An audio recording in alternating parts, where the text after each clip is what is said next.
Good evening, ladies and gentlemen. Welcome back to another episode here on African Confessions. The following story that you are going to be listening to, it comes from a translation of a message that I received. In the translation of that message, it reads like this. Hello, Brother Nanshi, how are you? Can you please post my own story as hidden identity? So I own several properties here in Harare, and I want to confess the things that I did in order for me to have all this wealth that I have today. I was just a maid back in those days, and I had no hope at all in life. But my hope came through my boss lady's husband.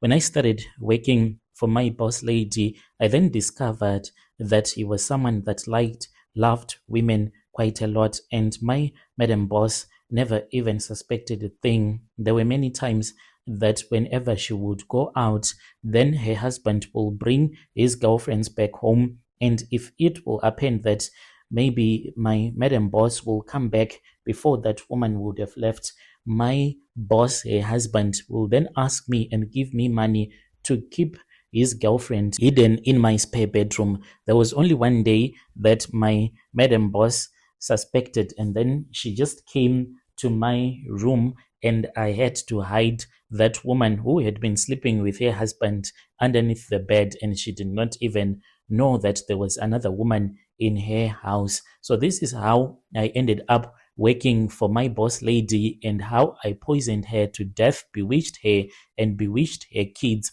when they were trying to fight against me because they wanted their father's property. I started with their mother, and she died, and after that I then started staying with my boss, who was then my husband, and I bewitched him. He then passed away after we had done the transfer of ownership of all the properties, including all the shares that he had in his companies. He was only left with 2%. And then I saw that it was going to be a loophole for his children to remain in my life. And then I sold those shares to one of my brother, and I removed his relatives, including his kids, his wife's relatives, from my life.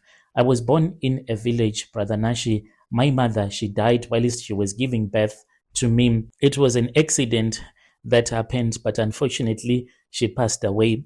After my mom had passed away, that was when people told me that they started suspecting that maybe there was someone who had a tokology and had used my mother and my father for blood rituals, because after my mother had died whilst she was giving birth to me, she lost a lot of blood.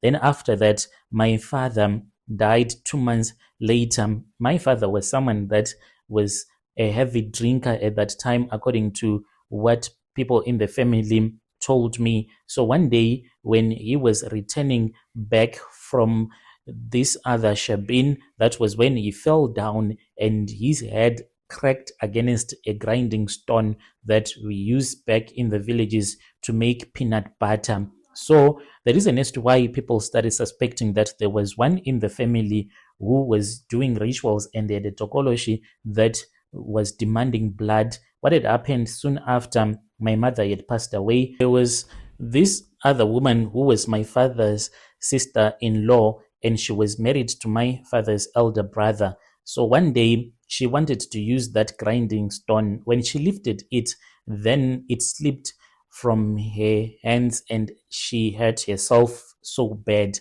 so much that her relatives came and collected her and said that there is someone in the family who was trying to use our daughter for his rituals. And then that was when my father, he went out, and after he had drank his alcohol, upon his return he fell down and his head cracked against that grinding stone. So I was then raised by my auntie.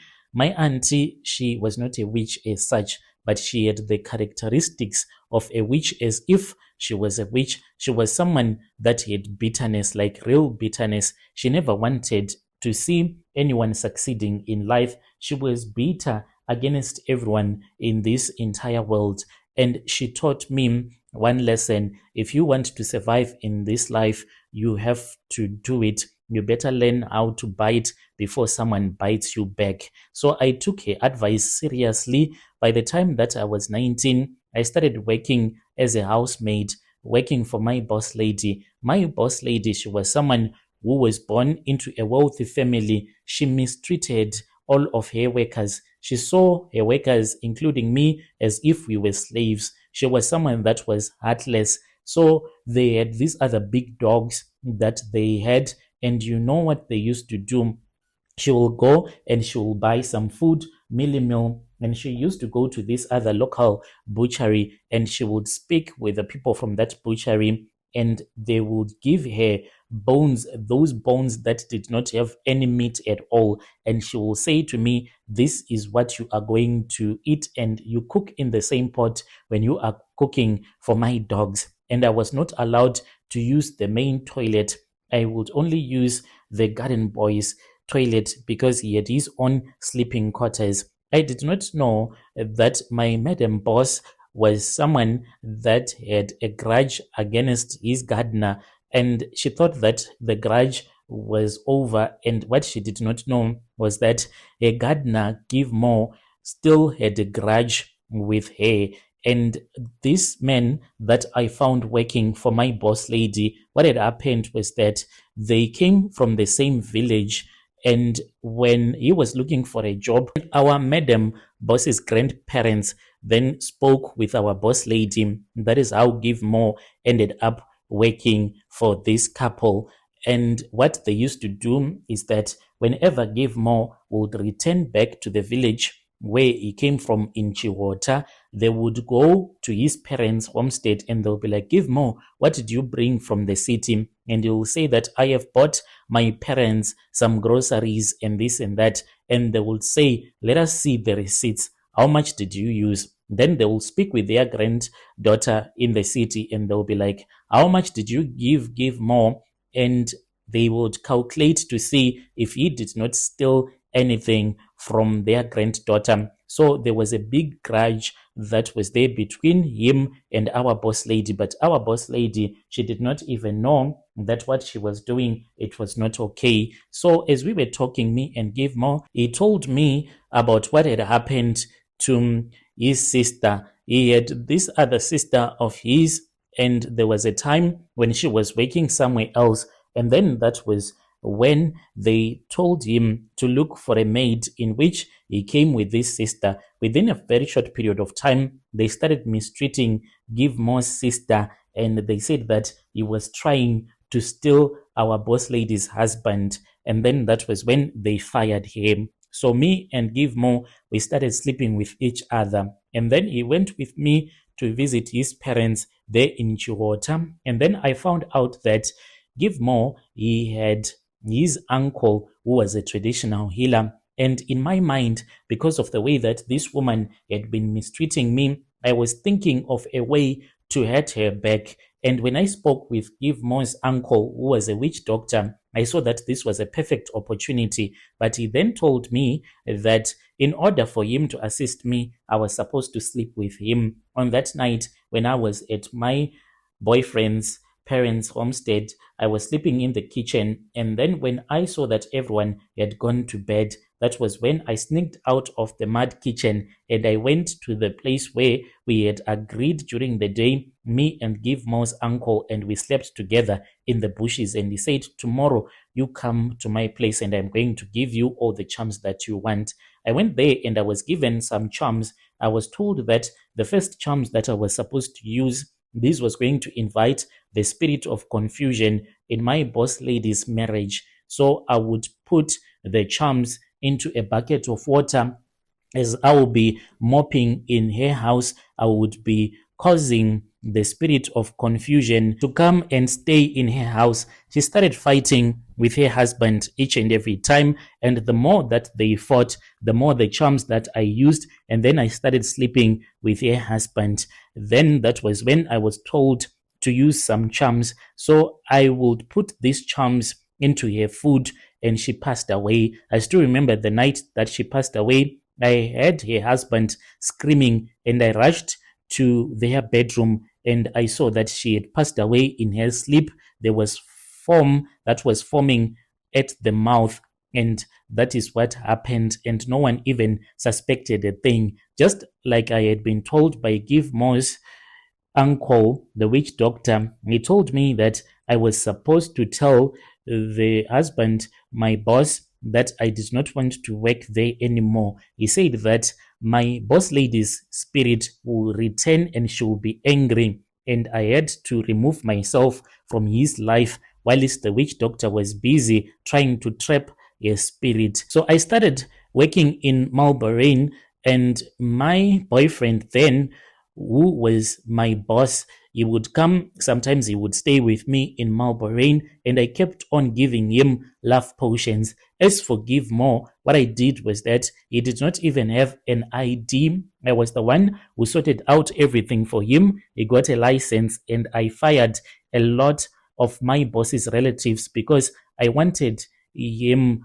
not to be surrounded by his relatives, but only by my relatives and by people that I could only control. So then that was when I started taking most of my relatives and having him hire my relatives. And whenever I would tell him that we were supposed to get married, he will say that it is too early, until the time when he agreed and we started staying together in Mount Pleasant. There was this other time that my husband had gone to America on a business trip.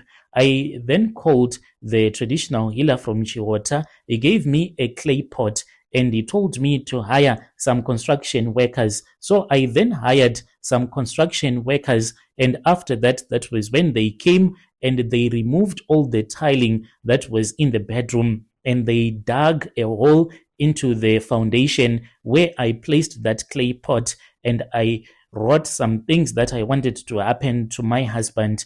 After that, that was when he passed away. When he passed away, Brother Nashi, I had made sure that my husband had transferred everything into my name. All the properties, they were now in my name. And then that was when his children, they started to fight against me. They brought pastors so that we can negotiate.